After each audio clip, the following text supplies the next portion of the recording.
आज बात ये करनी है कि एक रियासत किस तरह अपने स्टूडेंट्स के ज़िंदगियों के साथ खेलता है और स्पेशली वो पाकिस्तानी रियासत। तो सबसे पहले होता ये है कि वो हमारे लिए एक सिचुएशन क्रिएट करते हैं कि you have to be educated.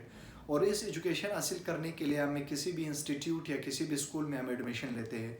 और वो होता ये है कि वो जो स्कूल का सिलेबस होता है वो एक क्लाउडेड हिस्ट्री इस तरह की होती है कि उसमें स्टेट की इंडोक्ट्राइनेशन हुई होती है। और वो इंडोक्ट्राइनेशन जो होती है वो स्टेट स्पॉन्सर्ड नैरेटिव्स को करते हैं, प्रमोट करते हैं। तो होता ये है कि जब इस तरह के एजुकेशन सिस्टम में हम लैंड करते हैं तो हमें सबसे पहले तो मार्क्स ओरिएंटेड स्टूडेंट्स बनाया जाता है कि भाई you have to achieve marks, you have to go to get the first position. तो सबसे पहले हमारे साथ ये हुआ होता है कि हम मार्क्स ओरिएंटेड स्टूडेंट बन जाते हैं।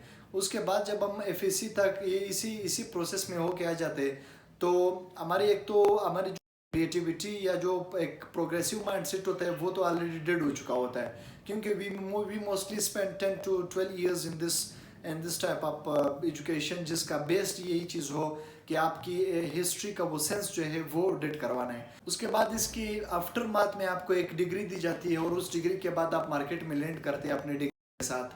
तो होता ये है कि स्टेट का एक और प्रोसीजर और एक और नैरेटिव ये है कि चूँकि एक वाहिद इस तरह का स्टेट है जिसमें पर ईयर 4,45,000 स्टूडेंट्स ग्रेजुएट होते हैं, वो अपने प्रोफेशनल लाइफ में इंटर होते हैं, उस मार्केट में लैंड करते हैं। लेकिन होता ये है कि आपको पढ़ाने के लिए 1500 इंस्टीट्यूट्स तो बनाए हैं हायर एजुकेशन के लिए, लेकिन उसके बाद जब आप ग्रेजुएशन करते हो तो मार्केट में आप आते हो, मार्केट में कुछ भी नहीं होता है। 0% ऑफ प्रोबेबिलिटी कि आपको मार्केट में अपने प्रोफेशनल लाइफ से बाहर निकल के मार्केट में आते हुए जॉब मिल जाए। और दूसरी सेकेंडली जो मोस्ट एस्टोनिशिंग चीज़ है वो ये है कि तकरीबन 31% इस वक्त भी एजुकेटेड यूथ जो है वो जॉबलेस घूम रहे होते हैं। तो स्टेट का ये प्रोसीजर है, चूँकि उसको पता है कि एक ये एजुकेटेड का जो है, चूँकि उसने एजुकेशन की है, हायर एजुकेशन से फारिग हुए हो, तो उसको अगर आप और भी इसी एजुकेशन में बिजी नहीं रखेंगे, वो बाहर निकलेंगे। So exactly that what will happen वो ये होता है कि जब वो जॉबलेस होंगे तो they will go for the nationalist groups, for the revolt against the state.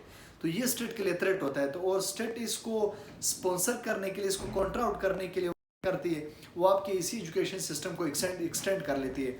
Like पहले क्या हुआ होता था, बीएससी होती थी, या आपकी मतलब 12-13 साल 14 साल एजुकेशन के बाद आप मार्केट में लैंड कर देते थे और उसके बाद जॉब की प्रोबेबिलिटी तो आप इसमें एक्सेल कर लेते।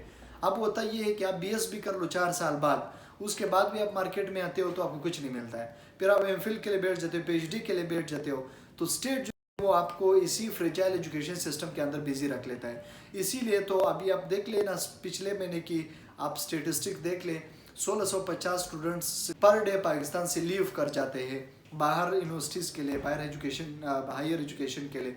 और साथ साथ आपकी 9 लाख पॉपुलेशन जो है वो मोस्टली स्टूडेंट्स और वर्कर पे वो इस वक्त पाकिस्तान से चले गए बाहर कंट्रीज़ में। और मोस्ट ऑफ द टाइम ये पूछा जाता है कि इसके वे आउट क्या है, मतलब इसका आखिर क्या हल निकलेगा।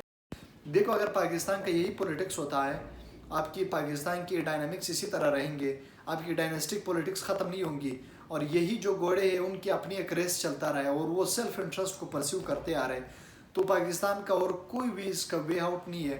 It's completely going to collapse.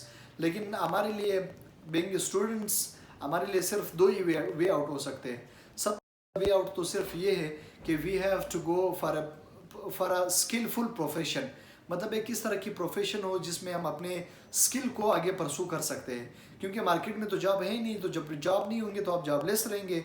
इसलिए वी हैव टू ट्राई, जो भी नए स्टूडेंट्स मार्केट में या हायर एजुकेशन में आते हैं तो ये आपकी प्रायोरिटी होनी चाहिए कि आप एक स्किलफुल ऐसे प्रोफेशन में एंटर हो जाए कि जिसको अगर आप इधर से बाहर भी निकलेंगे तो जॉब की ज़रूरत नहीं, बल्कि आप एक अपने स्किल को यूज़ करके सोर्स ऑफ इनकम, एक ब्रेड विनर बन सकते हो अपनी फैमिली के लिए।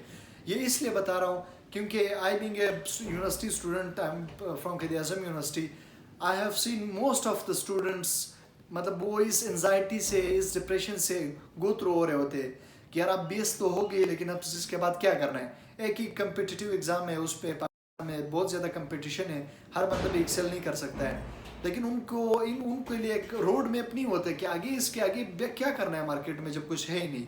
और दूसरा इसका वे आउट ये है कि if you are financially been backed by the family, so आपके लिए बेस्ट ऑप्शन ये है कि leave this country as soon as possible, because इस कंट्री में कोई भी फ्यूचर नहीं है।